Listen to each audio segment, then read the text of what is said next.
তাদের চ্যালেঞ্জ এই যে কোরআনের সাথে সাংঘর্ষিক কোনো হাদিস নেই। এই বিষয়ে আপনার মতামত? কোরআনের সাথে সাংঘর্ষিক হাদিস অসংখ্য, যেই কথাটা বলার কারণে সমালোচকরা আমাকে খ্রিস্টান বলেছেন, আমি নাকি খ্রিস্টান। যাই হোক, আমি খ্রিস্টান নাকি সেটা আমার আল্লাহ জানে। আবার এই কথা যদি আপনার মিথ্যা হয়ে থাকে, এই জন্য আল্লাহর কাছে আপনি কঠিন শাস্তির সম্মুখীন হবেন।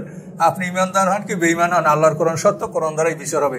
কোনো মানুষের উপরে বহতান বা মিথ্যা অপবাদ দেওয়া, এটা আল্লাহ বলছেন তাহসাবুনা হাইয়্যানা ওয়া হুয়া ইনদাল্লাহি আযীম, তোমরা বিষয়টাকে হালকা মনে করো, আল্লাহর কাছে বিষয়টা অধিক বড়। এই জন্য আল্লাহ রাসূল বলছেন যে বহতান হচ্ছে হত্যার সেই মারাত্মক অপরাধ। কাজেই আপনারা একটা মানুষকে খ্রিস্টান বলেছেন, আপনারা কি আমাকে চেনেন? আপনারা জানেন আমার জীবন সম্পর্কে আপনাদেরকে কিছু জানা আছে যে আপনারা মন্তব্য করে ফেললেন। কাজেই আপনারা যে মানুষ, আপনাদের সাথে কথা বলাই আমার আমি মনে করি সমস্যা না। তার কারণ আপনারা জ্ঞানের সিঁড়িতে এখনো পা রাখেননি, যার জন্য আপনারা আবল তাবল বলতে সাহস করছেন। কথা বুঝতে পারছেন? এমটিফিশিয়াল সাউন্ড মাস। রাসূলের কথা মানা আমাদের জন্য ফরজ, কিন্তু আপনারা মনে করবেন না যে হাদিস গ্রন্থের 2 মলাটের মধ্যে যা লেখা আছে এগুলো সব হাদিস। এই জন্যই আপনাদের সাথে আমার বিরোধ। এবং যারা আমার সমস্যা করেন, তারা আসলে না বুঝে করেন, তারা আমার কথাটা বুঝতে পারেন না। বুঝতে পারলে তারা ওই ধরনের জঘন্য সমালোচনা করতেন না, আমি এটা নিশ্চিত। এরা বোঝেন না, কাজে যারা বোঝে না তাদের সাথে আমি তর্কে লিপ্ত হব না। সাক্ষী দিয়েছে, আল্লাহ সাক্ষী গ্রহণ করেছেন। কি বলে? আলাস্তু বিরব্বিকুম, আমি কি তোমাদের রব নই? কলু বালা, সবাই বলছে যে হ্যাঁ আপনি আমাদের রব। তো কোরআনের আয়াতে বলে সবাই বলছে যে আল্লাহ আপনি আমার রব, এভাবে সবাই ঈমান আনলো। আর হাদিসে বলা হলো যে আল্লাহ প্রথম আদমের পিঠে মোছা দিয়া জান্নাতি লোকদেরকে বাইর করলেন, দ্বিতীয়বার মোছা দিয়া জাহান্নামীদেরকে বাইর করলেন। তো এই হাদিস কি কোরআনের খেলাফ হলো না? এই যেখানে কোরআন সেখানে হাদিস, আপনি একই তাফসীর দিয়ে দিচ্ছি, প্রয়োজন বোধে আপনি এটা ছবি করে পাঠিয়ে দেন। এইটা মুসা আলাইহিস সালামের অনুরোধে মুসা আলাইহিস সালাম আল্লাহকে বারবার বলতে বলতে অন্তত 9 বার, 5 নং 45 9 বার আল্লাহর কাছে যে অনুরোধ করে করে এই নামাজটা কমিয়েছেন। এই কথা বলা হয়। এই সহিহ হাদিস এটা সম্পূর্ণ কোরআনের সাথে সাংঘর্ষিক, এবং এটা এত বড় সাংঘর্ষিক যে এই হাদিসটা মানলে শিরক পর্যায়ে চলে যাচ্ছে। কবর আযাবের সমস্ত হাদিসগুলি, শত শত হাদিস, সবগুলি কোরআনের সাথে সাংঘর্ষিক। আমি কোরআন থেকে আপনাকে ধরিয়ে দিচ্ছি। এখন আল্লাহ বলছেন যে আহলে কিতাবদের সাথে ওয়ালা তুজাদিলু আহলাল কিতাবে ইল্লা বিল্লাতি আহসান, উত্তম পন্থা ছাড়া আহলে কিতাবদের সাথে তোমরা তর্কে লিপ্ত হবে না, অর্থাৎ তাদের সাথে আদবের সহিত ভদ্রতার সহিত তোমরা কথা বলবে, এটা কোরআনে বলছে। কাজেই তারা কি যে আচরণগুলো করছে এগুলা কি ভদ্রতার আচরণ? একটা মানুষকে জেনে না শুনে খ্রিস্টান বলে দেওয়া, এরকম যারা হটকারী যারা, তাদের সাথে কি বসার কোনো যুক্তি আসে? তারা কি কোরআন মানে? কোরআনের কোনো একটা আয়াতের সাথে তাদের কি জীবনের কথার বা কাজের মিল আছে? কাজে এদের সাথে কি বসার আছে? এরা যদি আমার কথা বুঝতো তাহলে এই ধরনের কথা কোনোদিন বলতো না। এরা আমার কথা বোঝে না, যখন বোঝে না তখন তাদের সাথে বসে কি লাভ? এরা তো বোঝে না, তো আমি দেখতেই পাচ্ছি যারা বোঝে না। কাজে এই জন্য এদের এই সমস্ত কথা, এটা হলো তাদের অতিরিক্ত কথা, এগুলির সাথে আমার কোনো প্রসঙ্গ নাই। তারা ভালো মনে করলে আমার কথা শুনুক, মনে না করলে না শুনুক। তারা আমাকে গালি দিয়েছে, আরো গালি দিক, এজন্য আমার কোনো আপত্তি নেই। কোনোদিন বলবো না যে গালি দিয়েছেন কেন, এটা আমি বলবো না। যেহেতু আমার বিচারক আছে, আমি জানি যে আমরা সবাই এক সত্যিকার বিচারকের সামনে উপস্থিত হব। সেই সময় দেখা যাবে ইহুদিকে, খ্রিস্টানকে আর মুসলমানকে। কাজে আমি সেখানের জন্য অপেক্ষা করছি, এদের সাথে আমার কোনো তর্ক নাই। আমি আপনাদেরকে আরো একটা কথা বলছি সতর্কমূলক। আপনারা মুহূর্তের মধ্যে বলেন হাদিস না মানলে সে কাফের।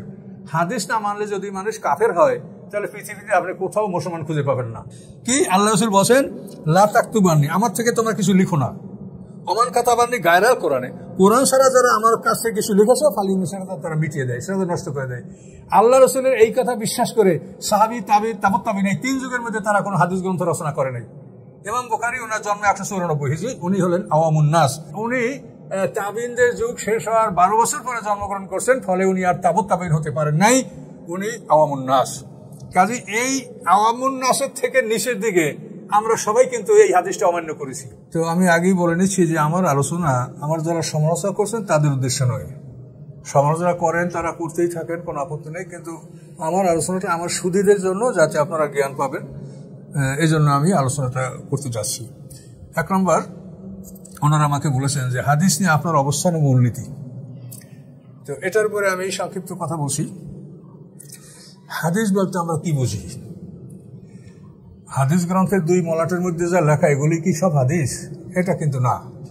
হাদিস হচ্ছে আল্লাহ তাআলা যে সূরা কিয়ামার মধ্যে বলেছেন, সুম্মা ইন্না আলাইনা বায়ানা, হে রাসূল এই কোরআন সম্পর্কে পরবর্তীতে আপনাকে আমি এর বর্ণনা দিব, এর বিস্তারিত ব্যাখ্যা দিব। এখন কোরআনের যে বিষয়গুলি আল্লাহ তাআলা তার রাসূলকে ব্যাখ্যা দিবেন, রাসূল তার নিজ ভাষায় সেই কথাগুলি আমাদেরকে বলবেন। তো আল্লাহ তাআলা তার রাসূলকে যে ব্যাখ্যা দিয়েছেন সেই কথাগুলি আল্লাহ রসুল আমাদেরকে বলেছেন, এগুলি হচ্ছে হাদিস। এগুলি মানা আমাদের জন্য ফরজ। তো রাসূলের এই ধরনের কথাগুলি আমাদের মানা ফরজ, যেহেতু কোরআন পাকে আল্লাহ স্পষ্ট বলে দিয়েছেন যে মা আতাকুমুর রাসূলু ফাখুযুহু ওয়া মা নাহাকুম আনহু ফান্তাহু। রাসূল যা তোমাদেরকে আদেশ করেন সেগুলো মেনে নাও, তিনি যার থেকে নিষেধ করেন তার থেকে তোমরা বিরত থাকো। সম্ভবত সূরা হাশরের মধ্যে আয়াতটা আছে, দেখে নেন। তাহলে রাসূলের আদেশ পালন করার জন্য আল্লাহ নির্দেশ দিয়েছেন। এই জন্য রাসূলের কথা এবং সেই কথাগুলি কোন কথা? আল্লাহর কথা। আল্লাহ রাসূলকে বুঝিয়ে দিয়েছেন, কোরআনের ব্যাখ্যা দিয়েছেন। এই কথাগুলি রাসূল আমাদেরকে বলবেন। এই ধরনের কথা হলো হাদিস এবং এই কথাগুলি মানা আমাদের জন্য ফরজ। রাসূলের কথা মানা ফরজ এবং এটা এতই কঠিন যে রাসূলের আনুগত্য ছাড়া কোনো মানুষের ঈমান গৃহীত হবে না। এটা কোরআনে একাধিক জায়গায় এটা উল্লেখ করা হয়েছে।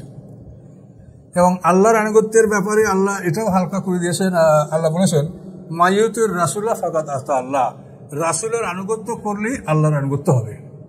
তাহলে রাসূলের আনুগত্য করা এবং রাসূলের কথা মানা, রাসূলের হাদিস মান্য করা, এটা সকল মুসলমানের জন্য ফরজ এবং আমি এটা মনে করি। তো এরপরে আল্লাহ তাআলা যে রাসূলের কথা মানার জন্য আমাদেরকে আদেশ দিলেন, কিন্তু আল্লাহ তাআলা রাসূলের উপর এবার খুব কড়াকড়ি করেছেন।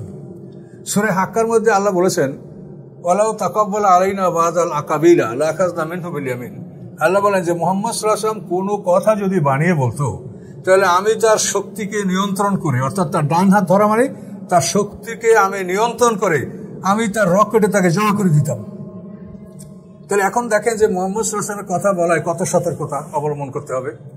মুহাম্মদ সাল্লাল্লাহু আলাইহি ওয়াসাল্লাম আপনার আমার মতো কথা বলতে পারবেন না, যেহেতু তাকে আল্লাহ তাআলা এত কঠিন নির্দেশ দিয়েছেন যে কোনো কথা যদি সে বানিয়ে বলে, তাহলে আমি তার ডান হাত ধরা মানে তার শক্তিকে নিয়ন্ত্রণ করে আমি তাকে রকেটে জমা করে দেব।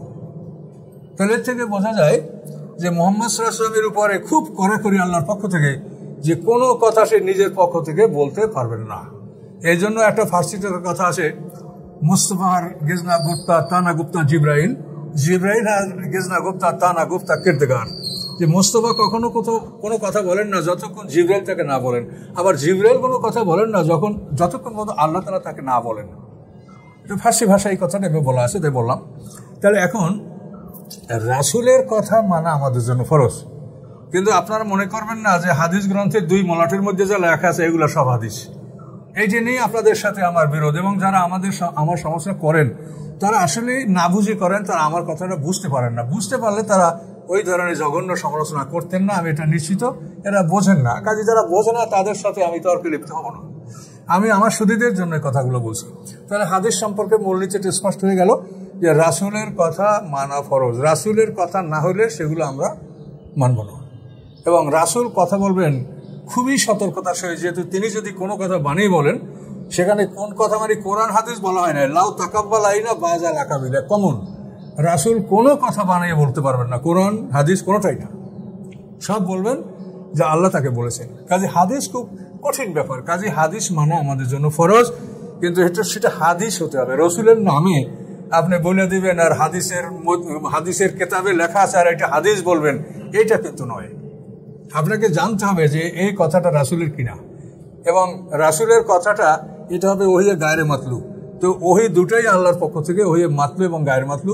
ওহিয়ে মাতলু হচ্ছে কোরআন আর গায়রে মাতলু হচ্ছে হাদিস। কাজেই দুটাই আল্লাহর কথা, কাজেই এই আল্লাহর কথা পরস্পর বিরোধী হতে পারে না। কাজেই রাসূলের কোনো কথা কোরআনের খেলাফ হতে পারে না। এই মূলনীতি নিয়েই আমরা হাদিস গ্রন্থ সম্পর্কে আমরা ধারণা পোষণ করি, এবং হাদিসের উপর এটা আমার ধারণা, এবং এটা আমার একার না, সমস্ত উলামায়ে কেরাম এ ব্যাপারে একমত যে রাওয়ায়াতের দিক থেকে হাদিস বিশুদ্ধ হওয়ার পরেও দেরায়াত অর্থাৎ তার অর্থের দিক থেকে যদি এমন হয় যে সেটা কোরআনের খেলাফ হচ্ছে, অথবা রাসূলের শানের খেলাফ হচ্ছে, অথবা সেটা আকলে সলিম বা বিশুদ্ধ জ্ঞানের পরিপন্থী হচ্ছে, এরকম কোনো কথাকে হাদিস বলে গ্রহণ করা যাবে না। এটা সর্বসম্মতিক্রমেই এটা উলামায়ে কেরাম বলেছেন। বিশেষ করে আব্দুর রহমান নিজামপুরি উনি একটা গ্রন্থ লিখেছেন তোহফাতুল আহওয়াজ, ওই গ্রন্থের নাম। তো এই গ্রন্থ আপনারা দেখতে পাবেন যে উনি এই মূলনীতিগুলা উনি স্বীকৃতি দিয়েছেন, এবং উনিও বলেছেন যে এটাই সত্য, এবং সমস্ত মুহাদ্দিসিনরা এ কথা একমত যে কোরআনের খেলাফ কোনো হাদিস গৃহীত হবে না। এটা হলো হাদিস সম্পর্কে আমার মতামত। আচ্ছা, আহলে কোরআন প্রসঙ্গে আপনার মতামত দ্বিতীয় প্রশ্ন আমার করেছেন। আহলে কোরআন বলতে কোনো দল আছে এটা আমার জানা নাই। আল্লাহ তাআলা কোরআন পাকে বলেছেন ইন্নাদ-দীনা ইনদাল্লাহিল ইসলাম, জীবন বিধান আল্লাহর কাছে শুধুমাত্র ইসলাম, কেবলমাত্র ইসলাম। এবং ইব্রাহিম আলাইহিস সালাম জাতির পিতা, তিনি আমাদের নাম রেখেছেন হুয়া সাম্মাকুমুল মুসলিমিন, আমরা একটা মুসলিম সম্প্রদায়, আমরা মুসলিমুন আমরা। এটা ছাড়া অন্য কোনো দলের কোনো অনুমোদন কোরআনে নাই। কাজে কে আহলে হাদিস, কে আহলে কোরআন, কে কোন দল, কে হানাফি, কে শাফি, এগুলির সাথে আমার কোনো সম্পর্ক নাই।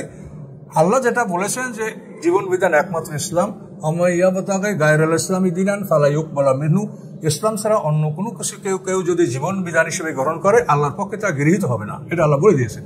কাজী ইব্রাহিম আলাইহিস সালাম জাতির পিতা, আমাদের নাম মুসলিম, আমরা মুসলমান আত্মসমর্পণকারী জাতি। আহলে কোরআন বলতে যে দলটির আত্মপ্রকাশ ঘটেছে, এদের ব্যাপারে আমি যতটুকু অনুভব করেছি সেটা হলো এই যে তারা আসলে কোরআন পুরোপুরি মানেন না। তার কারণ কোরআন মানতে হলে পুরা কোরআন মানতে হবে। ওনাদের কথা হচ্ছে যে কোরআনে যেটা আছে এটা হলো হাসানুল হাদিস, এবং কোরআনের বাইরে যত কথা আছে সেটা রাসূলের কথা হলেও সেটাকে তারা বলে লাহওয়াল হাদিস, মানে বাজে কথা। তো এই কথাটা তো ঠিক না। কোরআন এবং এভাবে যত আসমানি কিতাব পৃথিবীতে আসে, এই আসমানি কিতাবের সাথে আল্লাহর পক্ষ থেকে একজন শিক্ষক এসেছে পৃথিবীতে, সেই শিক্ষকের নাম নবী বা রাসূল। তো এই শিক্ষক ছাড়া কেউ এই আসমানি কিতাবের সঠিক জ্ঞান অর্জন করতে পারে না। কাজে আহলুল কোরআন বলে যারা দাবি করেন তারা এই শিক্ষকের স্বীকৃতি দেন বলে আমার মনে হয় না। তাদের সাথে আমার যে টুকটাক মোবাইলে আলোচনা হয় তাতে আমি দেখেছি যে তারা রাসূলের কথাকেও লাহওয়াল হাদিস বলে মনে করেন। কাজে কোরআনে ষষ্ঠ পারার প্রথম পৃষ্ঠায় দেখেন স্পষ্ট বলা আছে যে ওয়ুফাররিকু বাইনাল্লাহি ওয়া রাসূলিহি, আল্লাহ এবং রাসূলের মধ্যে যারা পার্থক্য সৃষ্টি করে, যে আল্লাহর প্রতি ঈমান আনে, রাসূলের প্রতি ঈমান আনে না, আল্লাহ তাদেরকে বলেছেন উলাইকুমুল কাফিরুন হাক্কা, এ কথা কোরআনে বলা আছে। তো এটার সাথে আমি বলবো না যে তারা কাফের, কি ওই ফতোয়া আমি দিতে যাব না। আমি শুধু কোরআনের কথাটা বললাম যে আল্লাহ কোরআনে বলে রেখেছেন যে আল্লাহ এবং রাসূল, আল্লাহকে বিশ্বাস করে রাসূলকে বিশ্বাস করে না যারা, তারা প্রকৃত কাফের, এটা কিন্তু কোরআনে বলা আছে। এখন কোরআনের শিক্ষক যে, তাকে আপনি স্বীকৃতি দেবেন না, তার কথাও বলবেন লাহওয়াল হাদিস, তাহলে আপনি যে কি সেটা আপনি আর আল্লাহ, আপনাদের ফয়সালা আল্লাহ করবেন, আমি বলতে পারবো না। কাজে ওনারা কিন্তু এরকম একটা কঠোর অবস্থানে আছেন। কোরআন মানতে হলে তো কোরআনের সব আয়াত মানতে হবে, একটা আয়াত অস্বীকার করলে মানুষ কাফের হয়ে যাবে। এখন কোরআনে রাসূলের আনুগত্য করতে বলা হয়েছে, রাসূলকে ওস্তাদ হিসেবে মানতে বলা হয়েছে। আচ্ছা, বিশিষ্ট সাহাবায়ে কেরামদের সম্মান আর্থে কোরআনে বহু আয়াত আছে। সূরা তওবার 100 নম্বর আয়াত দেখেন, সূরা হাশরের 9 নম্বর আয়াত দেখেন, সূরা নিসার 115 নম্বর আয়াত দেখেন। এই আয়াতগুলি দেখেন, এখানে সিনিয়র সাহাবীদের অনুকরণ করতে বলা হয়েছে এবং তাদের অনুকরণ না করলে তারা রাদিয়াল্লাহু আনহু হবে না। এক জায়গায় আল্লাহ বলছে ওরা যেদিক ইচ্ছা সেদিক যাক, আমি ওদিক ওদেরকে ফিরাইয়া দেবো, এভাবে কঠিন কথা আল্লাহ ব্যবহার করছেন। কাজে এই জন্য আহলে কোরআন বলতে যদি কোরআনে আসে তাই উনি রাসূলের কথা মানবেন না, সাহাবীদের কথা মানবেন না, কোরআনের ব্যাখ্যা করেছেন যারা তাদের কথা মানবেন না, তাহলে এটা কিরকম আহলে কোরআন হলো? এটা তো কোরআনেই বলা হয়েছে। সূরা তাওবার 100 নম্বরে কি বলা হয়েছে? আস-সাবিকুনাল আউয়ালুনা মিনাল মুহাজিরিন ওয়াল আনসারি, আনসার মুহাজির থেকে যারা পূর্ববর্তী, যারা অগ্রবর্তী, ওয়াল্লাযিনা তাবাউহুম বিইহসানিন, এবং যারা নিষ্ঠার সাথে তাদের আনুগত্য করবে, তাদের উপরে রাদিয়াল্লাহু আল্লাহ সন্তুষ্ট থাকবেন। তারপরে সূরা হাশরের 9 নম্বর আয়াতে বলা হয়েছে যে সিনিয়র আনসার মুহাজির যারা, আল্লাযিনা তাবাউহুদ দার ওয়াল ঈমানা, এগুলো আমি এখন ব্যাখ্যা করতে যাব না, শুধু বলে রাখলাম যে এই সমস্ত আয়াতগুলি তাদের আমলে আমি অনুপস্থিত দেখতে পাচ্ছি। এখন যদি আমার ভুলে আল্লাহ আমাকে মাফ করুক, আমি কাউকে ফতোয়া দেওয়ার জন্য এখানে বসিনি, আমার কোরআনের কথাগুলি আপনাদেরকে স্মরণ করে দিচ্ছি যে এই সমস্ত আয়াতের প্রতি তাদের মানে বিশ্বাসের আমার কাছে যেটা মনে ঘাটতি মনে হচ্ছে, এবং এটা আল্লাহ জানেন এবং তারা জানেন। এই জন্য আহলে কোরআনদেরকে তাদের কোনো সমর্থন আমার কাছে নাই, বা আমি এরকম কোনো দলকে আমি সমর্থন করি না। আমার কাছে এটা কঠিন মনে হচ্ছে তারা যে কোরআনের উস্তাদের মাধ্যমে যে কোরআনকে আল্লাহ পৃথিবীতে উস্তাদ সহকারে পাঠিয়েছেন, সেই উস্তাদের কথাগুলি যদি তারা মনে করেন লাহওয়াল হাদিস, বাজে কথা, তাহলে তো তাদের সাথে একমত হওয়ার কোনো সম্ভাবনা আমার নাই। তবে আমি জানি না, আমি যেটা বুঝেছি তাই বলেছি। তারা যদি ভালো হন তো আল্লাহ তাআলা তাদের ক্ষমা করবেন। কোনো মানুষ দোজখে যাও এটা আমার কাম্য না। আমি সে আল্লাহ সবাইকে মাফ করুক, সবাই ভালো পথে আসুক, সবাই তওবা করতে শিখুক, সবাই ভালো হোক, এটা আমার কামনা। আচ্ছা, 3 নম্বর, তাদের চ্যালেঞ্জ এই যে কোরআনের সাথে সাংঘর্ষিক কোনো হাদিস নেই। এই বিষয়ে আপনার মতামত? কোরআনের সাথে সাংঘর্ষিক হাদিস অসংখ্য, যেই কারণে, যেই কথাটা বলার কারণে সমালোচকরা আমাকে খ্রিস্টান বলেছেন, আমি নাকি খ্রিস্টান। যাই হোক, আমি খ্রিস্টান নাকি সেটা আমার আল্লাহ জানে। আবার এই কথা যদি আপনার মিথ্যা হয়ে থাকে, এই জন্য আল্লাহর কাছে আপনি কঠিন শাস্তির সম্মুখীন হবেন। আপনি ইমানদার হন কি বেঈমান হন, আল্লাহর কোরআন সত্য, কোরআন দ্বারাই বিচার হবে। কোনো মানুষের উপরে বহুতান বা মিথ্যা অপবাদ দেওয়া, এটা আল্লাহ বলছেন আজিম, তোমরা বিষয়টাকে হালকা মনে করো, আল্লাহর কাছে বিষয়টা অধিক বড়। এই জন্য আল্লাহ রাসূল বলছেন যে বহুতান হচ্ছে হত্যার চাইতে মারাত্মক অপরাধ। কাজেই আপনারা একটা মানুষকে খ্রিস্টান বলেছেন, আপনারা কি আমাকে চেনেন? আপনারা জানেন আমার জীবন সম্পর্কে আপনাদের কি কিছু জানা আছে যে আপনারা মন্তব্য করে ফেললেন? কাজেই আপনারা যে মানুষ, আপনাদের সাথে কথা বলাই আমার মানে আমি মনে করি সমস্যা না। তার কারণ আপনারা জ্ঞানের সিঁড়িতে এখনো পা রাখেননি, যার জন্য আপনারা আবল তাবল বলতে সাহস করছেন। কথা বলতে পারছেন? MT facial sound much. জ্ঞানী যারা, তারা ওরকম হটকারিতে তাদের মধ্যে থাকে না। কাজে এই জন্য কোরআনের সাথে সাংঘর্ষিক কোনো হাদিস নেই।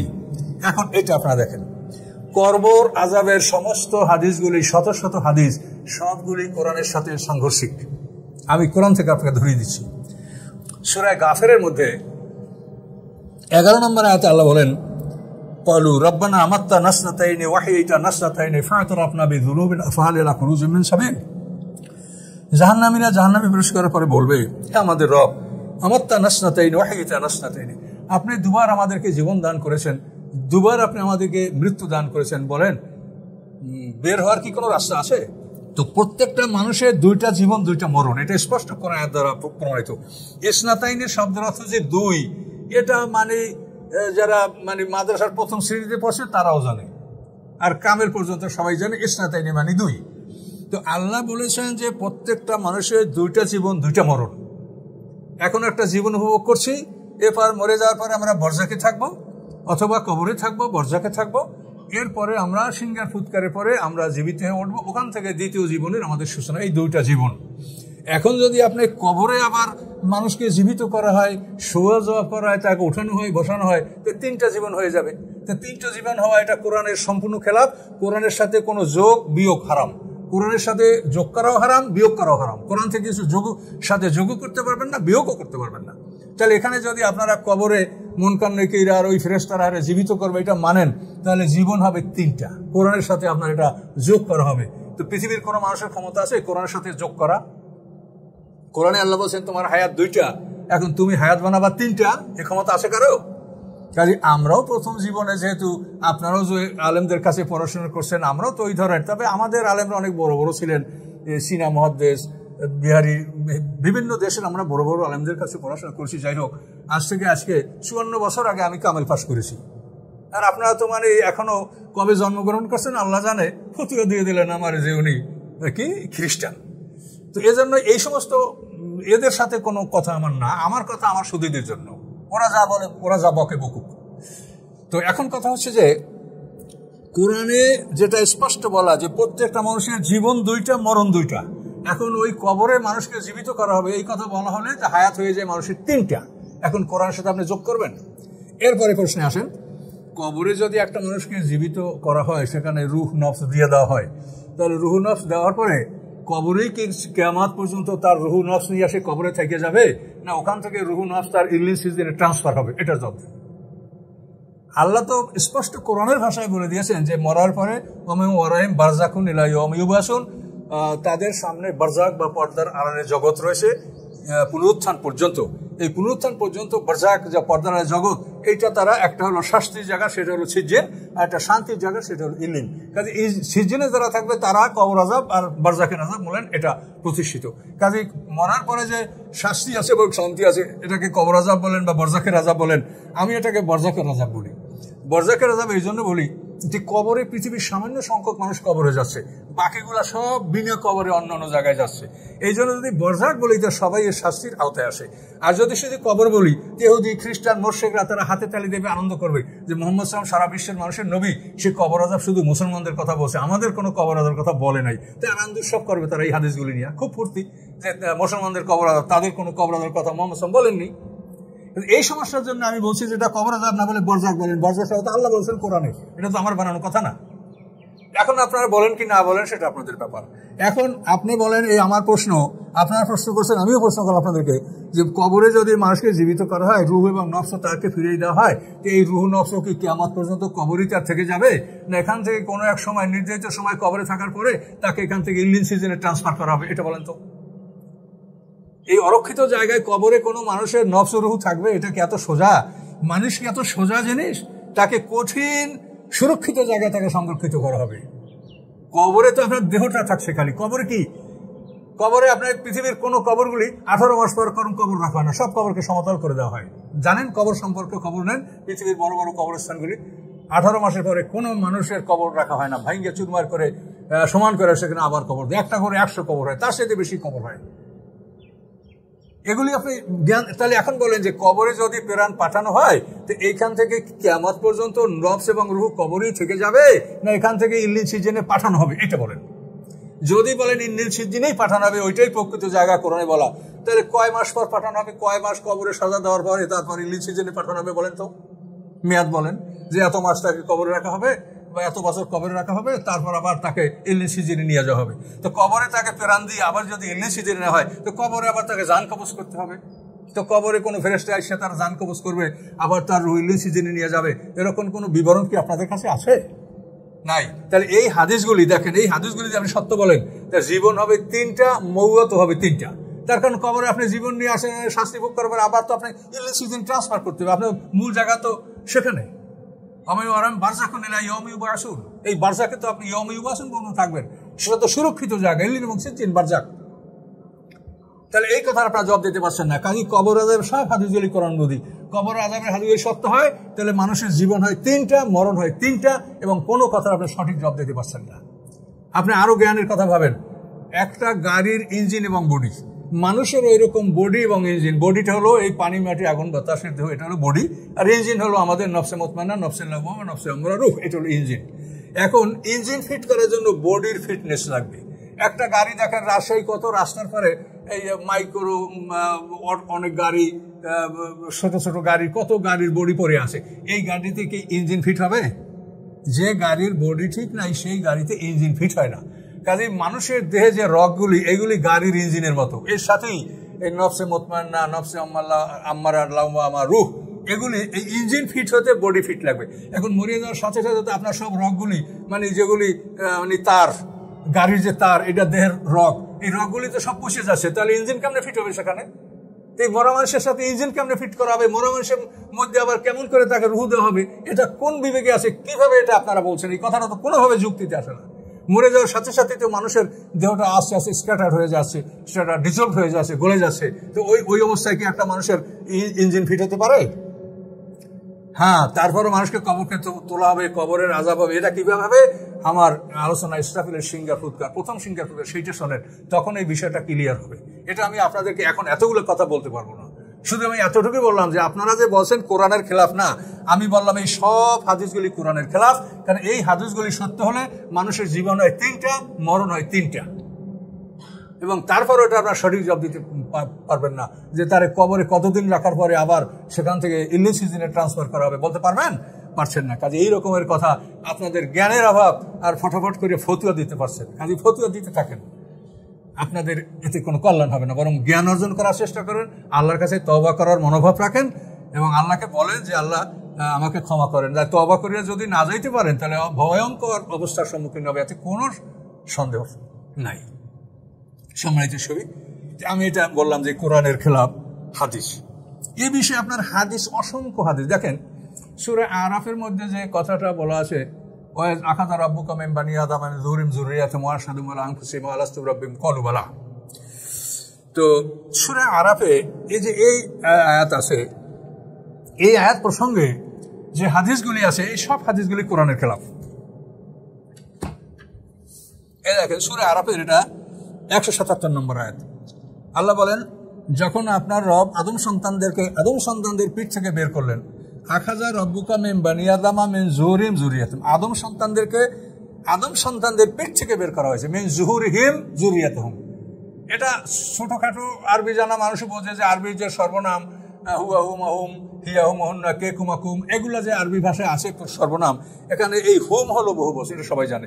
তা আল্লাহ বললেন মেন জুহুরিহিম যুররিয়াতাহুম, আদম সন্তানদের পৃষ্ঠ থেকে তাদের সন্তানদেরকে বের করা হয়েছে, আদমের একার পৃষ্ঠ থেকে না। এটা হলো আল্লাহর কোরআন।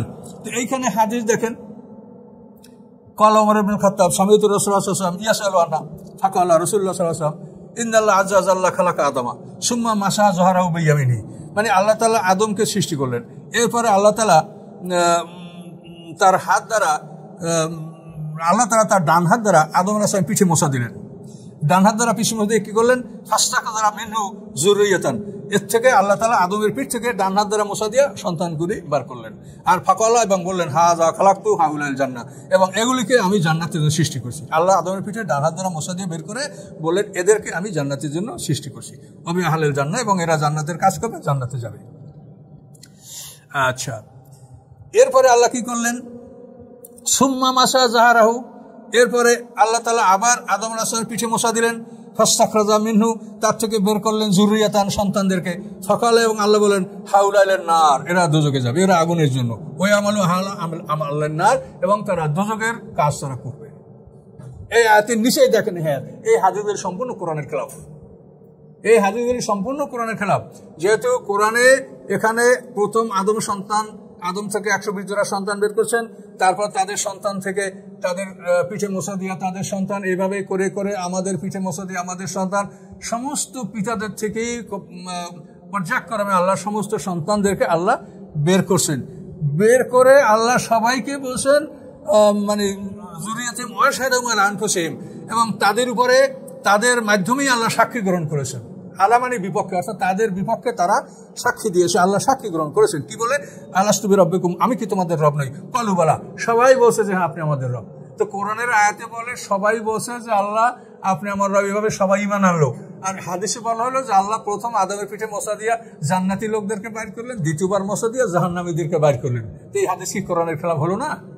এই যেখানে কোরআন সেখানে হাদিস, আপনি একই তাফসীর দিয়ে দিচ্ছি, প্রয়োজন বোধে আপনারা ছবি করে পাঠাই দেন যে এইখানে এই আয়াত আর ইয়াতে এই হাদিস। দেখেন কোরআনের খেলাফ নাকি হাদিস নাই, লেখাপড়া করেছেন কিছু না, এমনি শুধু লেবাস পরিয়া মাওলানা সেজেছেন? বলেন তো কেমন করে আপনারা বলেন যে কোরআনের খেলাফ হাদিস নাই?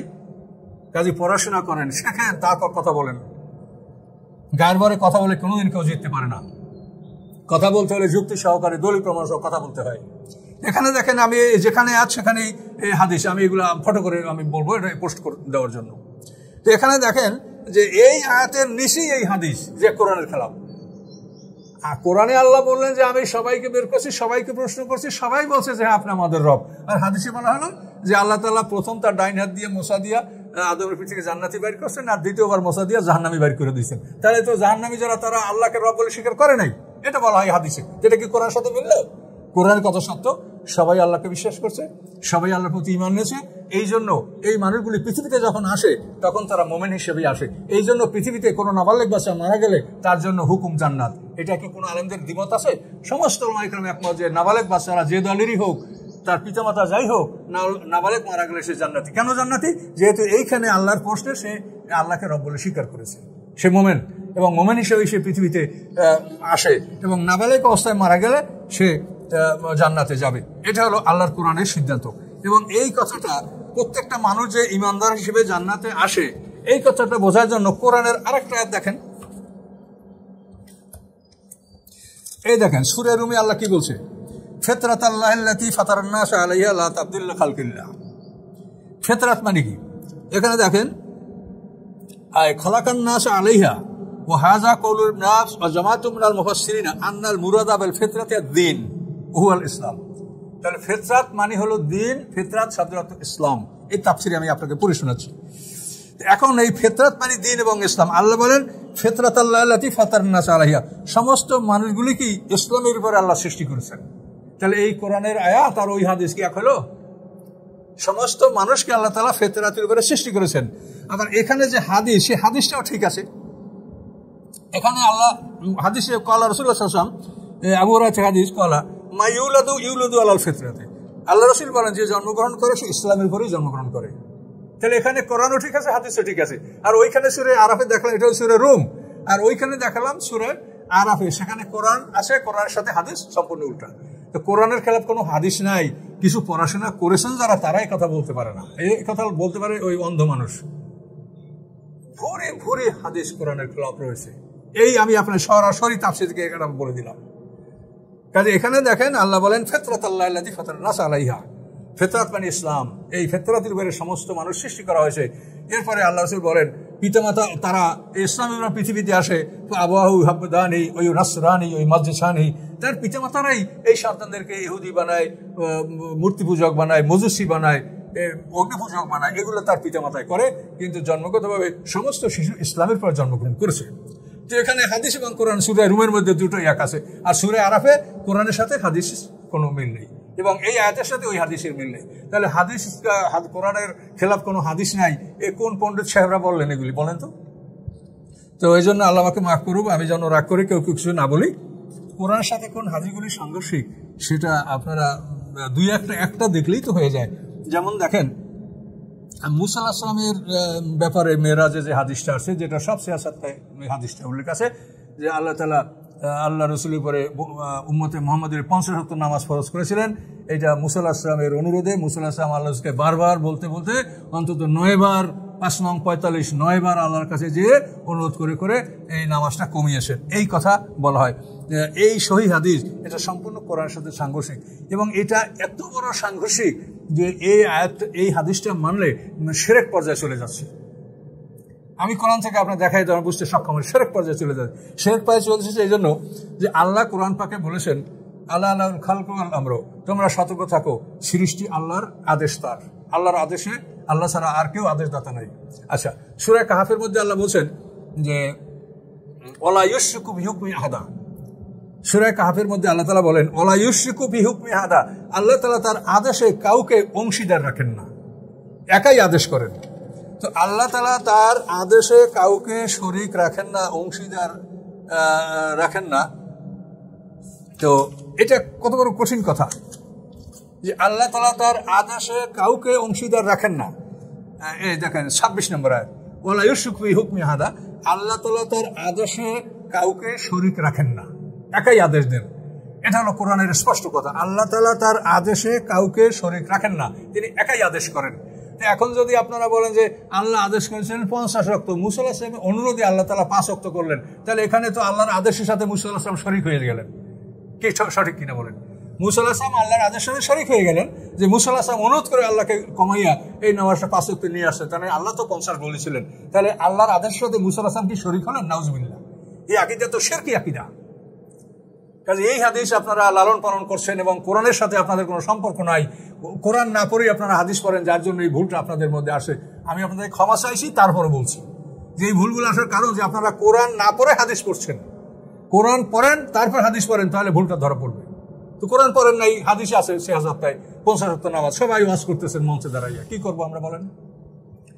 তাহলে এটা যদি হয় তাহলে ওয়ালা ইউশরিকু ফি হুকমি আহাদা, সূরা কাহফের 26 নম্বর আয়াত, এই আয়াত অনুযায়ী তাহলে এটা শিরক পর্যায়ে পৌঁছে যায়। যেহেতু তাহলে মুসা আলাইহিস সালাম আল্লাহর আদেশের সাথে অংশীদার হয়েছেন, এটা বোঝা গেল যে আল্লাহ একাই আদেশ দিয়েছিলেন 50 ওয়াক্ত এবং মুসা আলাইহিস সালাম এটা অংশীদার হইয়া শরীক হইয়া সে এইটা কমাইয়া 5 ওয়াক্ত করলেন, তাহলে মুসা আলাইহিস সালাম আল্লাহর সাথে অংশীদার হচ্ছেন না, যেটা শিরক না? তো সম্মানিত শুধু এই জন্য এই যে সহিহ হাদিস কোরআনের বিপক্ষে, তো এরকম অগণিত ঘটনা আছে, আমি এগুলা অনেক বলেছি। আদম আলাইহিস সালাম 60 হাত লম্বা, তার মুসা আলাইহিস সালাম থাপড় মাইরা ফেরেশতা চুপ করে ফেলাইছে, এইসব যত আজে বাজে কথা, এগুলি কখনোই শরীয়ত সম্মত নয়, এগুলো কোরআন সম্মত নয়। কাজে এসব বিষয়ে আপনারা, আমার হাজার হাজার আলোচনা আছে, আমি এখানে আপনাকে খুব অনেক লম্বা আলোচনা রোজার মধ্যে আমার কষ্ট হয়, কাজে এই জন্য আমি একটা দেখাই দিলাম যে দেখেন যে কোরআনের খেলাফ কিনা। কোরআনে আল্লাহ বলছেন ওয়ালা ইউশরিকু ফি হুকমি আহাদা, কোরআনে বলছেন আল্লাহুল খালকু ওয়াল আমরু, ইনিল হুকমু ইল্লা লিল্লাহ, আল্লাহ ছাড়া কেউ হুকুমদাতা নাই, আল্লাহ একাই হুকুমদাতা। এতগুলি আয়াত থাকার পরেও আপনারা মুসা আলাইহিস সালামকে হুকুমদাতা বানাইলেন, যে মুসা আলাইহিস সালামের অনুরোধে হুকুমে আল্লাহর হুকুম পাল্টাইয়া 50 থেকে 5 নামিয়ে আনলেন। এটা কি যুক্তিসঙ্গত কথা? কোনো আকলমান, কোনো জ্ঞানী মানুষের মানতে পারে? 50 ওয়াক্ত নামাজ ফরজ হইলে একটা মানুষ 24 ঘন্টায় যদি 2 ওয়াক্ত নামাজ পড়ে, তারপরও 24 ঘন্টায় 48 ওয়াক্ত আরো 2 ওয়াক্ত বাকি থাকে। তো মানুষের আহার, নিদ্রা, খাওয়া দাওয়া এগুলি কি সব আল্লাহ হারাম করেছে? নাউজুবিল্লাহ। আল্লাহ তো এগুলোর সময় দিয়ে দিয়েছেন, ওয়াজআলা নাওমাকুম সুবাতা, তোমাদের নিদ্রা ছুটি আল্লাহ নাহারা মায়াসা, তোমাদের দিন হচ্ছে তোমাদের জন্য উপার্জনের সময়, এগুলি আল্লাহ কোরআনে স্পষ্ট করে দেওয়ার পরে সেই আল্লাহকে আমাদের উপরে 5 ওয়াক্ত নামাজ ফরজ করতে পারে? এটা কোনো আকল এটা স্বীকার করে? কাজে এই ধরনের হাদিস দিয়া উলামা ইকরাম মঞ্চে স্টেজে মানুষকে ওয়াজ করছে। কাজে এই জন্য আপনারা অনুরোধ যে আপনারা আগে কোরআন পড়েন, তারপর হাদিস পড়ে ওয়াজ করেন, তা নাহলে কিন্তু বিপদ হয়ে যাবে। দেখবেন যে কি অবস্থাটা সৃষ্টি হয়। তারপরে কথা বলেছেন এরা যে তাদের জবাবে আপনি কি তাদের সাথে বিতর্ক করবেন? নাউজুবিল্লাহ, আমি কার সাথে বিতর্ক করব? যাদের কথাই প্রমাণ করে যে এরা মুসলমান কিনা আল্লাহ জানে, এরা কোরআন মানে কিনা এটা আমার এখনো বিশ্বাস হয় না। কোরআন মানলে সেই মানুষেরা রোজার মাসে কি ব্যবসা করতে পারে? কোরআনে আল্লাহ কি বলছেন? কোরআনে আল্লাহ বলছেন ওয়ালা তুজাদিলু আহলাল কিতাবি ইল্লা বিল্লাতি হাসান, সূরা আনকাবুতের 46 নম্বর আয়াত। আল্লাহ বলছেন আহলে কিতাবদের সাথে তোমরা উত্তম পন্থা ছাড়া তাদের সাথে তোমরা বিতর্কে লিপ্ত হবে না। তো এখন আল্লাহ বলছেন যে আহলে কিতাবদের সাথে ওয়ালা তুজাদিলু আহলাল কিতাবে ইল্লা বিল্লাতি হাসান, উত্তম পন্থা ছাড়া আহলে কিতাবদের সাথে তোমরা তর্কে লিপ্ত হবে না, অর্থাৎ তাদের সাথে আদবের সহিত ভদ্রতার সহিত তোমরা কথা বলবে, এটা কোরআনে বলছে। কাজেই তারা কি যে আচরণগুলা করছে এগুলা কি ভদ্রতার আচরণ? একটা মানুষকে জেনে না শুনে খ্রিস্টান বলে দেওয়া, এরকম যারা হটকারী যারা, তাদের সাথে কি বসার কোনো যুক্তি আসে? তারা কি কোরআন মানে? কোরআনের কোনো একটা আয়াতের সাথে তাদের কি জীবনের কথার বা কাজের মিল আছে? কাজে এদের সাথে কি বসার আছে? এরা যদি আমার কথা বুঝতো তাহলে এই ধরনের কথা কোনোদিন বলতো না। এরা আমার কথা বোঝে না, যখন বোঝে না তখন তাদের সাথে বসে খেলাম। এরা তো বোঝে না, তো আমি দেখতেই পাচ্ছি যে এরা বোঝে না। কাজে এই জন্য এদের এই সমস্ত কথা, এটা হলো মানে তাদের অতিরিক্ত কথা, এগুলির সাথে আমার কোনো প্রসঙ্গ নাই। তারা ভালো মনে করলে আমার কথা শুনুক, মনে না করলে না শুনুক। তারা আমাকে গালি দিয়েছে, আরো গালি দিক, এজন্য আমার কোনো আপত্তি নেই। কোনোদিন বলবো না যে গালি দিয়েছেন কেন, এটা আমি বলবো না। যেহেতু আমার বিচারক আছে, আমি জানি যে আমরা সবাই এক সত্যিকার বিচারকের সামনে উপস্থিত হব। সেই সময় দেখা যাবে ইহুদিকে, খ্রিস্টানকে আর মুসলমানকে। কাজে আমি সেখানের জন্য অপেক্ষা করছি, এদের সাথে আমার কোনো তর্ক নাই। এই যে এদের তর্কের ব্যাপারে আপনি বলছেন, সেখানে আল্লাহর কোরআনের বিধান কি? আল্লাহ বলছেন খুজিল আফওয়া ওয়া আমির বিল উরফি ওয়া রিজানাল জাহিলিন। আল্লাহ বলছেন ক্ষমা অবলম্বন করুন, তাদেরকে ভালো কাজে আদেশ দিন, জাহেলদের থেকে ফিরে থাকুন। এটা সূরা আরাফের 199 নম্বর আয়াত। কাজে যার তার সাথে তর্কে লিপ্ত হতে আল্লাহ নিষেধ করেছেন, ওয়া রিজানাল জাহিলিন। দেখেন কোরআনের আয়াত। আমি ক্ষমাও করলাম, তাদেরকে উপদেশও দিলাম যে আপনারা তওবা করেন, আল্লাহর পথে ফিরে আসেন, ভালো কাজ করেন, কোরআন পড়েন, ভালো বোঝার চেষ্টা করেন, এবং আমি তর্ক থেকে বিরত থাকলাম। আমি যেটা করলাম কোরআনের আয়াত অনুযায়ী করলাম। তো এখানে আমি আপনাদেরকে আরো একটা কথা বলছি সতর্কমূলক। আপনারা মুহূর্তের মধ্যে বলেন হাদিস না মানলে সে কাফের। হাদিস না মানলে যদি মানুষ কাফের হয় তাহলে পৃথিবীতে আপনি কোথাও মুসলমান খুঁজে পাবেন না। তার কারণ বিশুদ্ধ হাদিস, যে হাদিসটি মুসলিম শরীফের 2য় খণ্ডে যে হাদিসটি আল্লাহ রসুল উল্লেখ করেছেন, আন আবি সাঈদ আল-খুদরি আন্না রাসূলুল্লাহ সাল্লাল্লাহু আলাইহি ওয়াসাল্লাম ক্বালা লা তাকতুবু আন্নী ওমান কাতাবা আন্নী গায়রাল কোনে ফালিউমহিহু। এই হাদিসটি সহিহ মুসলিম 2য় খণ্ড 214 পৃষ্ঠা। এই হাদিসে আল্লাহ রসুল বলেন, আবু সাঈদ খুদরি থেকে হাদিসটা মরফু হাদিস, মানে সরাসরি রাসূল থেকে সাহাবীরা রওয়ায়াত করেছেন। এই হাদিসে কোনো দুর্বলতা নেই, এটাকে মরফু বলা হয়, মানে সাহাবীরা সরাসরি রাসূল থেকে হাদিসটা বর্ণনা করেছেন।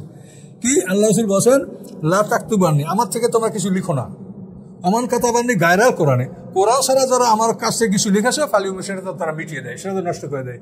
আল্লাহ রসুলের এই কথা বিশ্বাস করে সাহাবী, তাবিঈ, তাবাউত তাবিঈন এই 3 যুগের মধ্যে তারা কোনো হাদিস গ্রন্থ রচনা করে নাই।